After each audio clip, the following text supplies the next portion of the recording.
আজকে মাছের মাথা দিয়ে আমি 4 পদের সবজি রান্না করব মাছের মাথা দিয়ে। আর মাছের মাথা রাখলে কেউ খেতে চায় না বন্ধুরা, তাই এই সিস্টেমটা করলে সবাই খাবে। তা এইখানে মাছের মাথাটা সুন্দর করে হলুদ দিয়ে, লবণ দিয়ে, একটু মরিচের গুঁড়ো দিয়ে সুন্দর করে ভেজে নেব। ভেজে নিলে এটা একটু সুন্দর হবে আর খেতেও ভালো লাগবে। সামান্য একটু মরিচের গুঁড়া দিয়ে দিলাম। এখন সুন্দর করে মেখে নিব। এটা হলো রুই মাছের মাথা, সাথে একটা পুমা মাছ ছিল, সেটাকেও দিয়ে দিচ্ছি।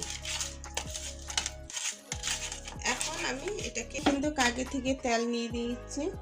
আর এই মাছটা রান্না করলে খুবই মজা লাগবে। এর ভিতরে শীতের সময় এই ফুলকপি, আলু, শিম, মূলা সব কিছু মিলে যদি রান্না করেন না, খুবই টেস্ট হচ্ছে। তা মাছগুলো একটু ভেজে নিচ্ছি।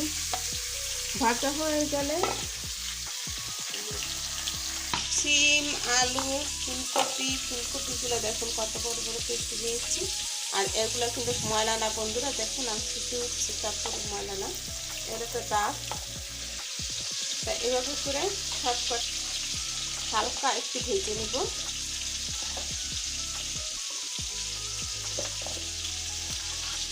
কাঁচা যে ফ্লেভার আছে সেগুলো কিন্তু সরে যাবে। এই যে মূলা, শিম, এই ফুলকপি এগুলো কিন্তু একটা কাঁচা একটা ঘেরান আছে, সেই কাঁচা ঘেরানটা চলে যাবে ভাজলে। তার সামান্য একটু লবণ দিয়ে দিচ্ছি, তার লবণটা দিলে একটু পানিটা ছাড়বে আর তার ভিতরে একটু নরম হয়ে যাবে। আর লবণ না দিলেও পারেন, এমনিতে ভেজে নিতে পারেন। সামান্য একটু হলুদের গুঁড়া দিয়ে দিব, যেন অল্প করে একটু হলুদের গুঁড়া দিয়ে একটু ভেজে দিব। সব সুন্দর করে মেখে নিচ্ছি।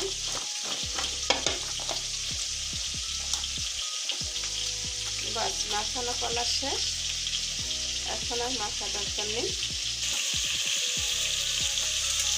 এখন মাছের মাথাগুলো উঠিয়ে দিচ্ছি।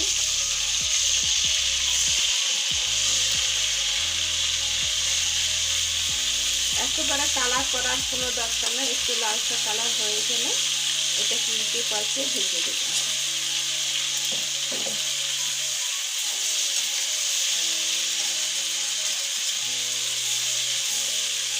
আমার কাছে মাছের মাথাটা খুবই ভালো লাগে বন্ধুরা, মাছের চেয়ে মাছের মাথাটা খেলে খুব ভালো লাগে। তো এভাবে করে মাছটাকে ভেজে নিয়ে তারপরে এটা সবজিগুলো ভেজে নিয়ে তারপর রান্না করবো। একটু লেগে লেগে গেছে একটু সামান্য। একটা মাছ একেবারে মাছের মাথাটা অর্ধেক করে দিচ্ছে। বাঁচতে বাঁচতে মাছের মাথায় যদি অর্ধেক হয়ে যায়, তার মানুষ কি জন্য খাবে বলেন? আর এই যে মাছগুলো রেখে দিচ্ছি।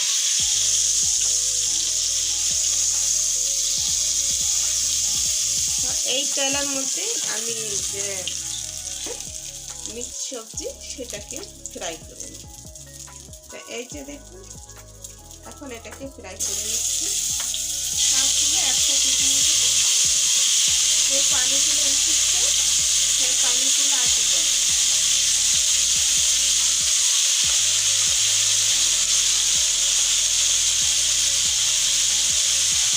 এই দেখুন লবণ, পানি, কিন্তু সবজির মধ্যে লবণ দিয়ে মেখেছিলাম, সেই পানিগুলো উঠে গেছে। এখন এভাবে করে এটাকে ভেজে নিই। দরকার নেই ঢাকনা দিয়ে, এমনিতে ভেজে নেবেন। ফুলকপি কিন্তু তেমনি নরম, তার মধ্যে আমি বড় বড় পিস করে নিয়েছি। আর যেগুলো বেশি বড় সেগুলো আবার 2 ভাগ করে নিয়েছি। করে ভেজে নিই। দিচ্ছি এটার মধ্যে কয়েকটা ওই পাঁচফোড়নটা না দিতে চাইলে হবে, দিলে একটু ভালো একটা ফ্লেভার আসবে।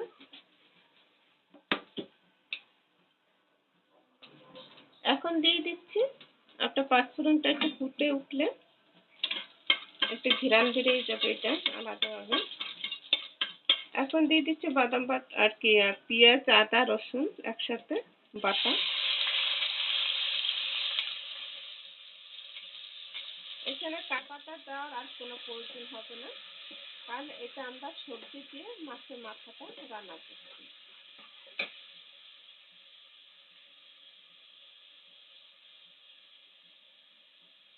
দিয়ে দেবো একটু পোস্ত বাটা। পোস্ত বাটাটা থাকলে দিবেন, না থাকলে বাদামও বেটে দিতে পারেন। এই সবজির মধ্যে এই রান্নাটা করলে কিন্তু খুবই টেস্ট।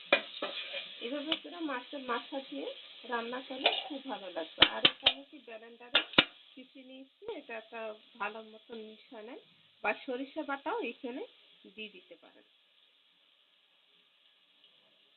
খুব ভালো করে এটাকে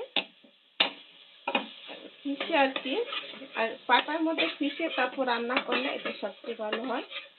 আর আপনি একটু জানেন পোস্ত দানা কিন্তু সহজে মিক্স হতে চায় না, তারপর যেটুকু পাচ্ছি আর কি মিক্স করে বেটে নেওয়া সে করে নিয়েছি।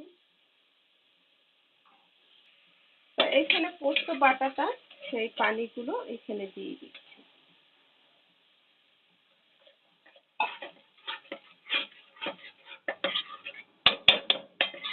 আর একটু কষিয়ে নিচ্ছি। এখন দিয়ে দেব লবণ পরিমাণ মতো, চেক করে দেখবেন আপনারা। আমি কিন্তু চেক করি না বন্ধুরা, একসাথে দিই। আর দিয়ে দিচ্ছি হলুদের গুঁড়া। আপনারা বলতে পারেন কেমন কথা বলে, এটা চেক করে না, মিথ্যে কথা বলে, কিন্তু মিথ্যে না বন্ধুরা, বাস্তব এটা। যদি কোনো সময় দেখেন তারা বলতে পারবেন যে হ্যাঁ আছে কথাটা ঠিক আছে, লবণ চেক করেন না।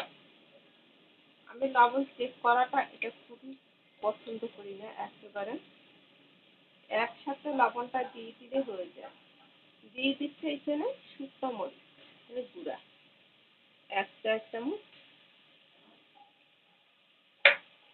দিয়ে দেবো ধনে জিরার গুঁড়া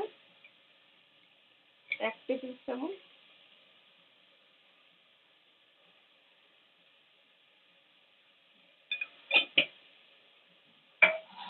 এখন সব মশলাটাকে সুন্দর করে বেটে নেব।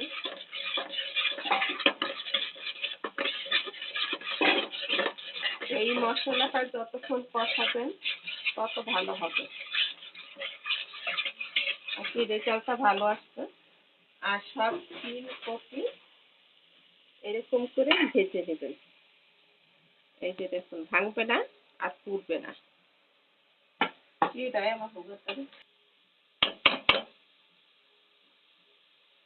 এখন দেখুন তেলটা কিন্তু ছেড়ে আসছে, মশলার পানিটা শুকিয়ে গেছে, তেলটা ছেড়ে আসছে। তার মধ্যে আমি আরেকটু পানি দিয়ে দেবো, আর একটু কষিয়ে নিলে বা শুক্তোর যে ঘিরাটা আর আপনার কাঁচা চলে যাবে।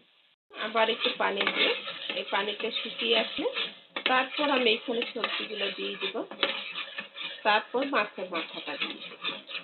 এভাবে করে রান্না করে একবার খেয়ে দেখুন না শীতকালে কত সুন্দর লাগে। আর এটা কষাতে কষাতে একটু লাল কালার হয়ে যাবে।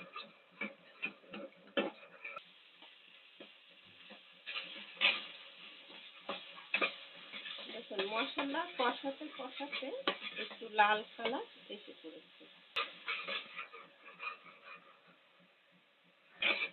এভাবে করে ভেজে নিলাম। আর কালারটার জন্য এখানে কাশ্মীরি মরিচের গুঁড়োটাও দিতে পারে। এখন সব এগুলো দিয়ে দিচ্ছি, ভাজা সবজিগুলো সব দিয়ে দিচ্ছি। আর আজানও দিয়ে দিচ্ছে, একটা আজান আর 12:30টার দিকে আজানটা শুরু করে। আর এখন একটু বাজে রান্না বান্নার সময়, আর কোনো সমস্যা নেই। অনেকে মনে করতে পারে বা আমি দুপুর বা বিকেল 4টার সময় রান্না করি, ঠিক না বন্ধুরা। একটু তাড়াতাড়ি রান্না করি কারণ বাচ্চারা খেতে চায়, আর আমাদের সবার সাথে করে খাওয়ার অভ্যাস, তাই আমাদের 2টা-4টার মধ্যে খাওয়া শেষ হয়ে যায়। দিয়ে দিচ্ছি পানি, আর কষানোর কোনো প্রয়োজন নেই।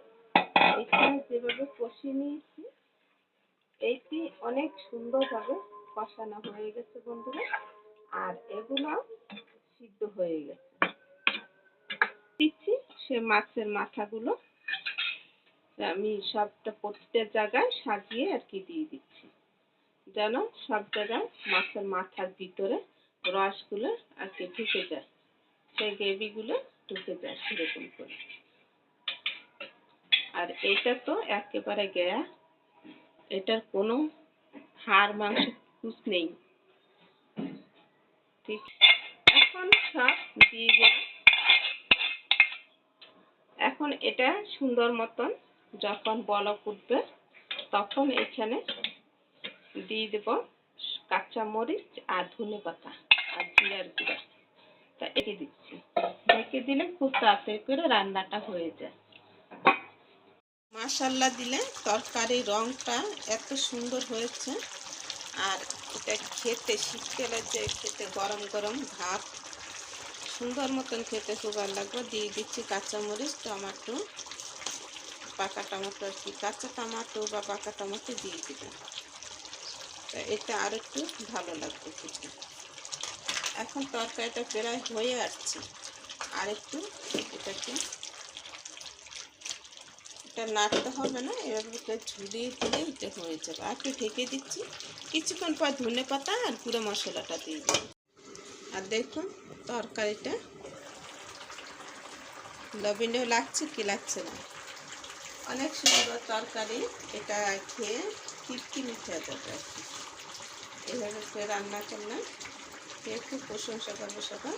একবার দেখুন না ট্রাই করে এই রান্নাটা, সবাই আপনার প্রশংসা করবেন এই রান্নাটা। শীতের সময় এই রান্নাটা করতে খুবই টেস্ট লাগে। আর এখন দিয়ে দিচ্ছি একটু ভাজা জিরার গুঁড়ো, সেন্টটা খুব সুন্দর আসে।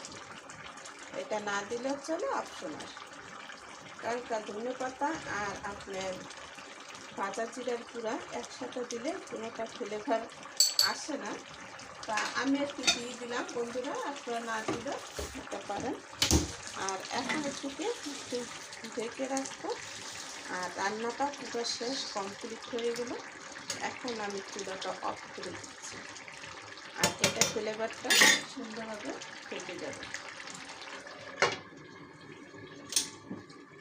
সাসের সময় আপনাদেরকে দেখাবো।